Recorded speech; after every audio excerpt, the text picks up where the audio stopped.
Son günlər uşaqlar və böyüklər arasında virus infeksiyaları artmışdır. Hər ailədə bir öskürən, asqıran, qızdırmalı uşaq var, böyük var. Bağçalarda, məktəblərdə artıq hamı bu virusun yayılmasından şikayətlənir.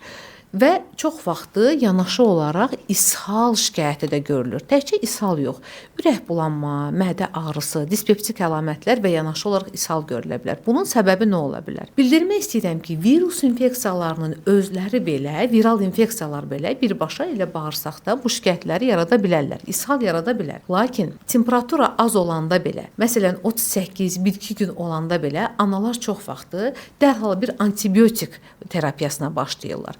Bu terapiyaların özü də heç viral infeksiya etməsə belə artıq bağırsaq mikroflorasının pozulmasına və ishala səbəb ola bilər. Ona görə virus infeksiyalarında bakterial ağırlaşma yoxdursa da antibiotik verməyin heç bir əhəmiyyəti yoxdur. Çünki antibiotiklər viruslara təsir etmirlər.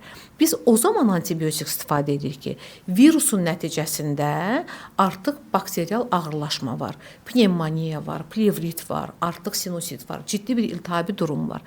Əgər ilk günlərdə ancaq temperatura varsa, dispeptik əlamətlər də yüngülvari varsa, təbii ki, həkimə müraciət etməyi və həkim nəzarətində, xüsusən də uşaqlarda ateş düşürücü preparatlardan istifadə etmək olar və çoxlu miqdarda maye qəbulu tövsiyə olunur. Bol vitaminli meyvələr, bol vitaminli şorbalar, yaxşı qidalanma tövsiyə olunur. Əgər 2-3 gün müddətində və yaxud da artıq bir həftədən sonra çox yüksək temperatur düşmürsə də, bu zaman onun səbəbi araşdırılıb, ehtiyac varsa antibiotik başlamaq lazımdır. Çünki yersiz antibiotik elə ishalın ən önəmli səbəblərindən biridir.